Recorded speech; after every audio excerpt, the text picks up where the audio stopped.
Next, we're going to add and subtract complex numbers. When adding or subtracting complex numbers, simply add or subtract the real part, and then add or subtract the imaginary parts. Then make sure that you leave all your answers in A plus BI form. So on the first problem, we have an addition. So because it's addition right here in the middle, is going to be a pretty simple problem. All you have to do is take the real parts and add them. -4 plus 3 is -1. And then we take the imaginary parts, plus 7i plus 2i, and add them and get plus 9i. Now on the second problem, we have a subtract sign. And because it's a subtract sign, it makes it a little bit more difficult to subtract. When we have 3 minus 7, sometimes usually people get that, but when we do the imaginary parts, people forget to distribute that negative. So I'm going to go ahead and take one first step just to distribute the negative, or like that -1. So that gets me -7 minus 4i. The first parentheses just stays the same. I'm just going to go ahead and bring it out. Then I'm going to add or subtract the real parts. 3 minus 7 is -4. And then add or subtract the imaginary parts. -5i minus 4i is -9i. And I am done. So that's just one extra step if it's a minus. So on this next problem, we have one part that's minus and then another part that's plus. But let's just take a minute to distribute those and take them all out of the parentheses. So the first one's 2 plus 3i. That doesn't get anything distributed.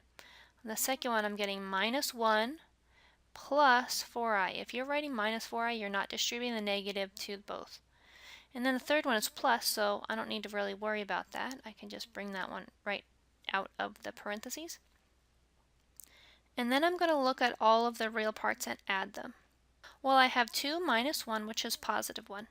And +1 minus 2 more is -1. And then in my imaginary parts, 3i plus 4i is 7i plus 3 more i's is plus 10i. Notice all of these are written in the form the real one plus or minus the imaginary one, a plus bi form.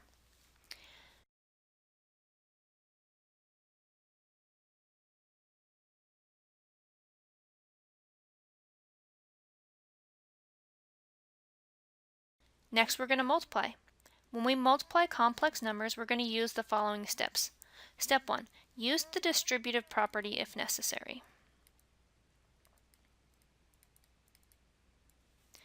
Replace any I squareds with -1.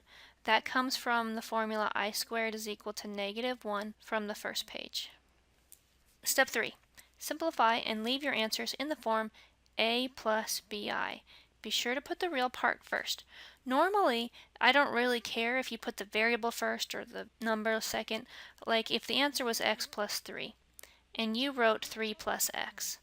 Well, I would give both you and me the credit. Okay, we both get credit for that. But in imaginary numbers, it must be written in the form a plus bi. So if I have 2 plus 3i, but you wrote 3i plus 2, this is not going to be okay. It's not that I'm being picky, it's just that complex numbers need to be written in the form a plus bi. So on the first problem, we have 8i times 3i. When I multiply those, I get 24i squareds. In variables, if this was like x, I'd be done.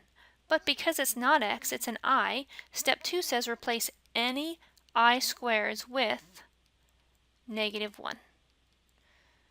So then I can do that one more step and gets me -24. So the answer is just -24. Now this first problem is really cool because 8i and times 3i, that's two imaginary numbers, and two imaginary numbers multiplied together to get a real number. This is going to be very helpful for us when we do division and we're trying to get the i's out of the denominator. So be looking for that in this upcoming lesson. On the next problem, I'm going to distribute the 4, so that gets me -4 plus 20i. There's no I squares, and it's already in the form a plus bi, so I am done. On the next problem, I'm going to double distribute. The negative 1 needs to multiply to get 5 plus 6i. And then I'm going to come and grab the negative 2i and distribute that as well to get negative 10i minus 12i squared. Step 2 says replace any I squareds with negative 1. So this last term, negative 12i squared, is going to be replaced with negative 12 times negative 1.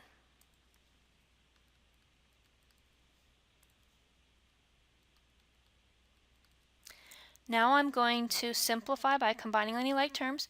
It looks like the 6i minus 10i, that adds to negative 4i. Negative 12 times negative 1, that's positive 12, which I can add those two numbers together, get 17. Because it's real, it goes in the front, and the minus 4i goes in the back.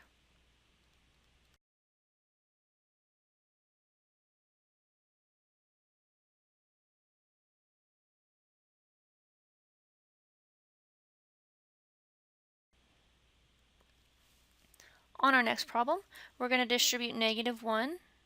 Negative 1 times negative 1 is positive 1. Distribute negative 10i. Then I'm going to come back and grab the negative 2i, and that's going to distribute as well, which gets plus 2i minus 20i squared. Step 2 reminds us that we need to take any i's and replace them with negative 1.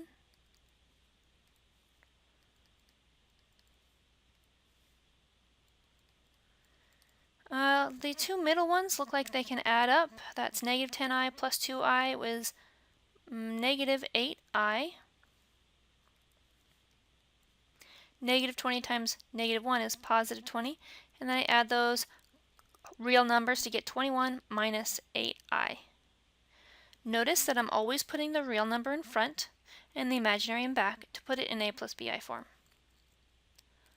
On our next problem, we have a binomial squared. Please do not think that you can distribute that squared. You can't do that over a minus or a plus sign. So instead of trying to distribute your square, we're just going to write the binomial twice, because that's what squared means. Squared means multiply by itself. So and then I'm going to distribute to get 16 minus 4i minus 4i plus I squared. Now I squared is equal to negative 1. So I'm going to replace that with a negative 1.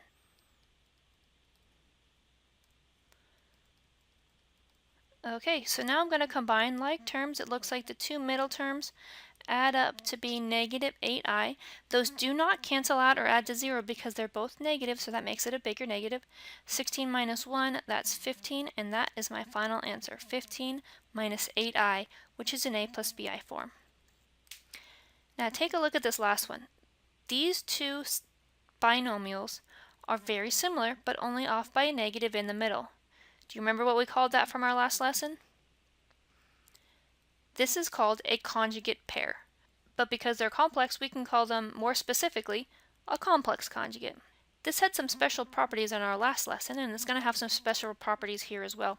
Let's just go ahead and distribute like normal.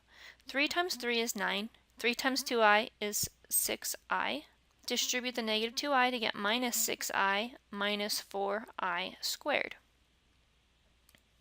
The two middle ones add to 0, and then I get 9 minus 4 times I squared. But in step 2, we're reminded that I squared is equal to negative 1. You can never have any answers with an I squared in it because you can always change it back into a real number. So negative 4 times negative 1 is positive 4, and then I add those two together and I get 13. So this is pretty amazing, kind of like the first one.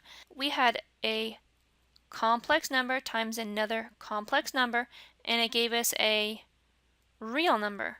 That's pretty amazing. So whenever you multiply two conjugates together, you get a real number. That's amazing.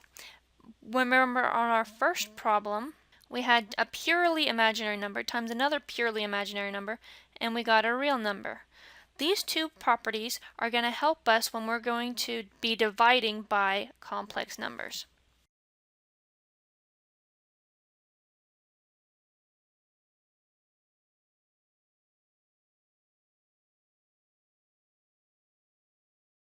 So just like we were talking about, it says that notice that the last pair was a conjugate pair. When you multiply conjugate pairs, the answer is always going to be a real solution. This will be very important when we divide complex numbers.